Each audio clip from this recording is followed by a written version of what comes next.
So you want to change the world. Yeah, I mean, who doesn't, right? It's a pretty big goal. It is, but what if we told you that understanding the absolute basics of how everything's connected, like from the tiniest particles to the largest systems, could actually give you a totally new way to make that change? That's what this deep dive is all about. We're going deep, really deep into the nature of interactions.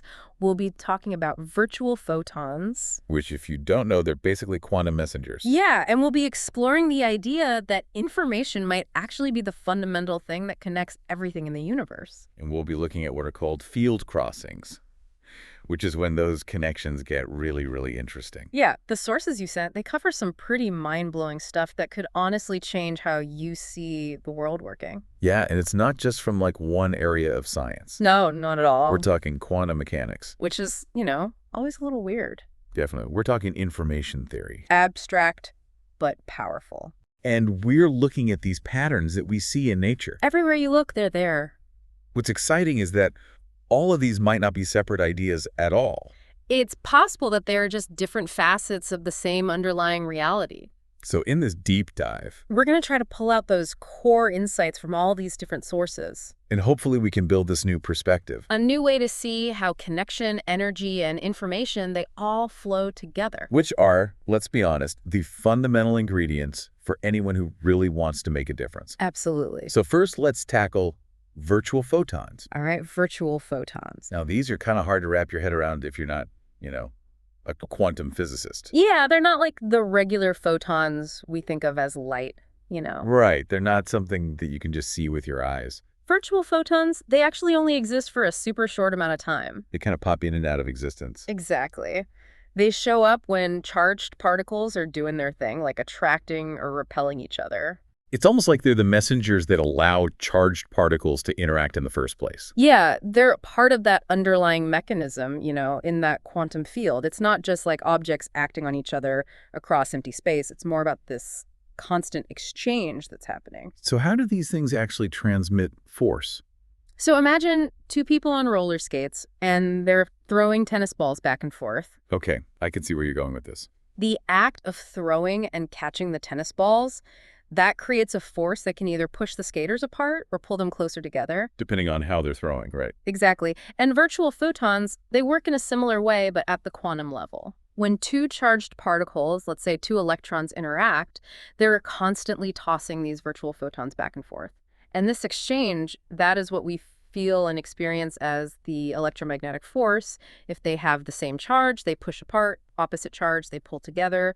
The more virtual photons they're tossing around, the stronger that force is. So it's all about this constant give and take at the quantum level. And all of that is described, the math behind that, is described as something called QED, right? Quantum electrodynamics, yeah. Which is a pretty successful theory. It is, yeah. It's a super precise mathematical framework that describes these electromagnetic interactions. But it's really important to remember that the virtual photon itself, it's a theoretical construct, a tool within this model. Like, it's how we currently make sense of what we're seeing. And it might not be the only way to think about it. Exactly. There are definitely other discussions happening in the scientific community and different ideas about how this force might actually be transmitted. But for now, QED and these virtual photons. It's our best way to understand it. So let's move on to another big idea. All right, what's next? Information as a fundamental substrate. Okay, information as a substrate. Which basically means that information isn't just floating around out there. It's actually the base layer of all these complex systems. Yeah, it's kind of like the connective tissue that holds everything together. So think about patterns. They don't just appear out of nowhere. They emerge. They arise from specific dynamics. Like how information is moving around and how dense that information is. How coherent the structure of something is. And how the relationships between the different parts of the system are changing. All of that influences the patterns that we see. It's like thinking of information not just as, data points, but as the actual fabric that everything is woven from. And when that fabric changes, the patterns change. The whole system changes. And the sources talk about some pretty amazing patterns that come from this. Oh, yeah, like what? Self-organizing networks. Like a flock of birds. Exactly. Or fractal geometries. Which we see everywhere. From rivers to our lungs. Even the way coastlines are formed. And then dynamic boundaries that are constantly forming and reforming. It's like these networks are almost alive, you know, They're not just static, they're constantly adapting. responding to all that information flowing through them. And then there's this idea of resonance, Oh, yeah, how signals can amplify each other. how signals move through these networks, interference patterns, and even something that looks a lot like quantum entanglement. Wait, hold on. Quantum entanglement in information networks. That's what the sources are suggesting. That's wild. And it's not just those big picture patterns. What else is there? These structural principles, too, like how we compress information. To make it more manageable. Exactly. And how the context of something shapes its meaning. The environment matters. And the whole idea of emergent computation. Where the network itself is processing information. It's like the network is thinking. Almost like a brain. And that challenges our understanding of how things work. Big time. So we've got information as this fundamental layer, but then there are these field crossings, which sound like where things get even more dynamic. So field crossings are these moments of transformation. It's like the boundaries between systems or fields, they get blurry, and all this information starts flowing back and forth. And that leads to, a whole new possibilities, new structures. It's not just a simple interaction, it's like a reshaping of the entire system. Imagine two rivers merging. It's not just that they mix, it's that they create new currents, new pathways. So what happens at these crossings? What kinds of patterns emerge? We see interference patterns, like when waves crash into each other. And those patterns can transfer energy in really complex ways. Sometimes they even trigger these cascading chain reactions, these resonance cascades. Wow. And the topology, the structure of the whole system can completely restructure itself. The connections change, the boundaries shift. It can even lead to these singularities, these points of extreme change. And then there are these quantum information domains, where we see hints of entanglement. like connections that go beyond space and time. And there are traces of information transfer that look a lot like quantum states being exchanged. So the point is, these interactions are anything but static. They're dynamic, they're constantly changing. And the boundaries between systems, they're not fixed either. They're computational events. Yeah. They're like mini universes unto themselves. And information. It's the driving force behind it all. Absolutely. Information is the fuel, the engine, and the map. It's wild. Yeah. And the sources even included this diagram that showed this process visually. It started with a simple field interaction. Yeah, like two lines crossing. And then it transformed into this diamond shape. With all these symmetrical connections. Then a twisting helix. Like a spiral staircase. And then finally all these more complex geometric arrangements. It's a journey, for sure. And those subgraphs, the diamond geometry and the helical dynamics. They really highlighted those key aspects of these transformations, like the diamond with its perfect symmetry, this tetrahedral connections, and the helix, this spiraling, self-repeating structure. It's all about this flow, this continuous movement. Which brings us to what they called a universal crossing pattern. They kept coming back to this pattern. Why is it so universal? Well, think about the core features. You have two lines that keep intersecting. And at those intersections, you often get a diamond or a tetrahedron. Then you have this recursive symmetry, meaning the same pattern keeps repeating itself at different scales. And the whole thing is dynamic, with boundaries constantly forming and reforming. It's this dance of connection and change. And the amazing thing is that they found this pattern everywhere.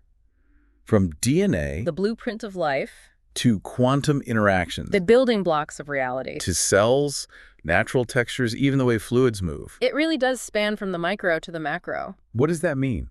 Why is this pattern so fundamental?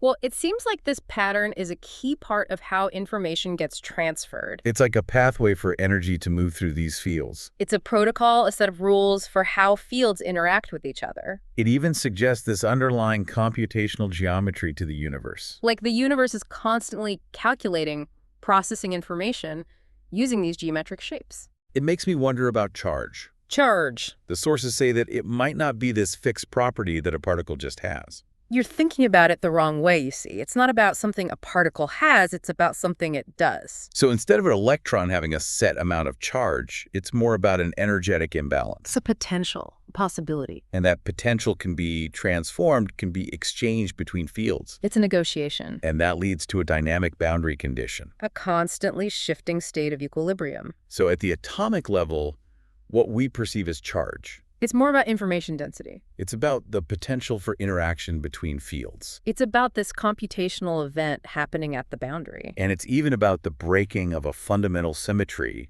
in a repeating, recursive way. It's a dance of information, energy, and geometry. So charge, it's not something an electron possesses, it's more of a state of being. It's a computational state, a potential for interaction. It's a dynamic process of negotiation. It's all about information exchange. That's a huge shift in perspective. It's a paradigm shift. So how does this view of charge connect to the fundamental forces? Well, if we see charge as this dynamic dance of information, This constant modulation of information density. this ongoing reformation of boundaries, This recursive transfer of potential. the way that the electromagnetic force works, it starts to make a lot more sense. It's all about encoding information using these diamond and helical shapes. It's about transferring potential energy across multiple dimensions. It's about transforming symmetries in a recursive way. It's about negotiating boundaries between fields. And understanding this could have some pretty major implications. Oh yeah, like for technology. The sources talk about new communication technologies Imagine sending information in ultra-dense packets using non-linear methods. and energy transfer systems that are completely revolutionary.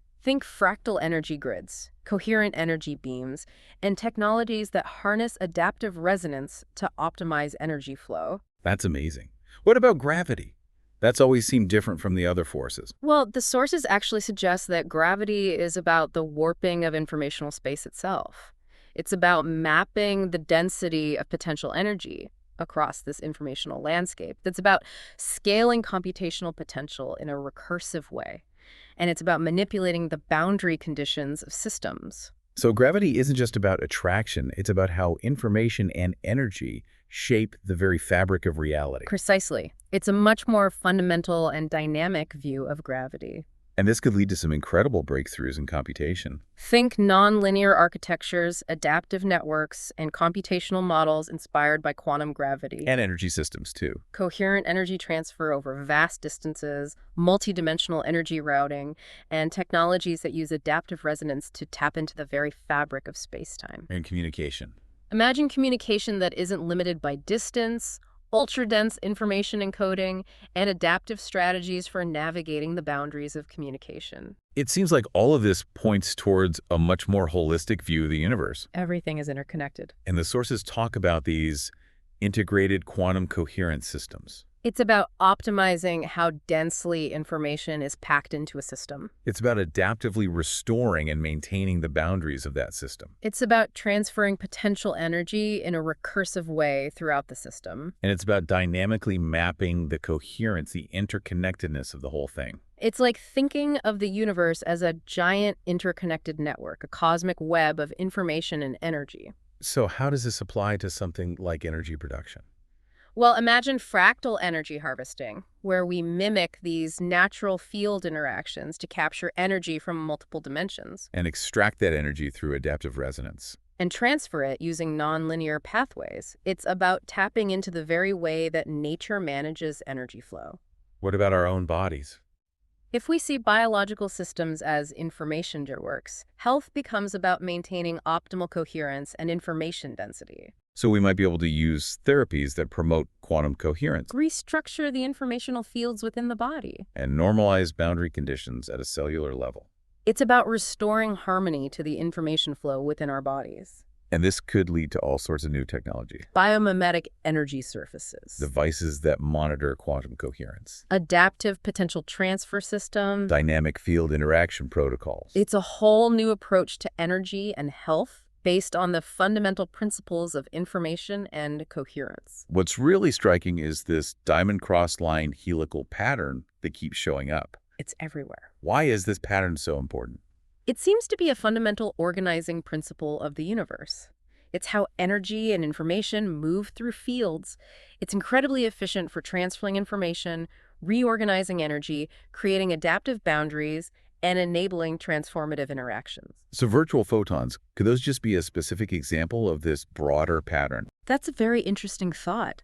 It's entirely possible that virtual photons are just one manifestation of this universal crossing or negotiation pattern happening at the quantum level. So charge isn't a thing, it's a process. It's an informational transmission protocol. It's a computational mechanism for how fields interact. And that diamond-crossed line pattern, that could be the geometric footprint of this information exchange. And all those common shapes we see, spirals, circles, triangles, diamonds, waves, They might be specific information transfer protocols.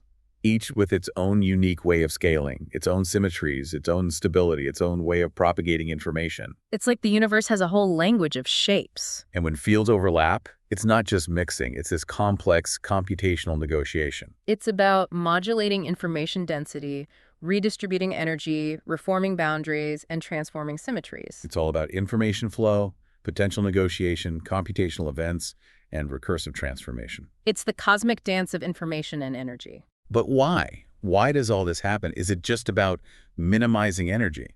That's part of it, but it might go deeper than that. These patterns might actually maximize information density and coherence.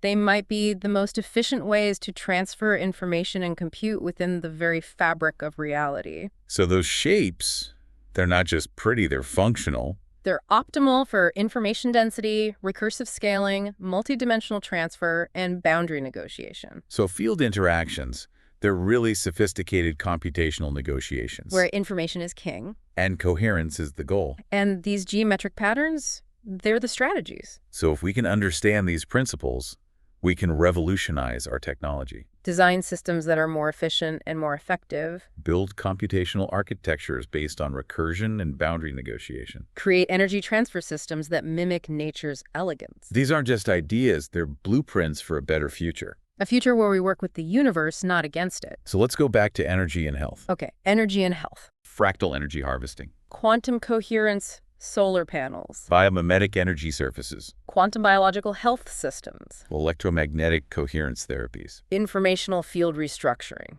It's about seeing energy as a negotiable potential. And biological systems as information networks. It's a whole new way of thinking about energy and health. It's a paradigm shift. So to wrap things up, we've explored these interconnected ideas of virtual photons, information as a substrate, and this universal crossing pattern. We've even reimagined what charge and energy really are. And for you, our listener, who wants to change the world, these insights can give you a new framework for approaching those big challenges. So here's a final thought. Could the key to creating a better future be understanding the fundamental language of the universe?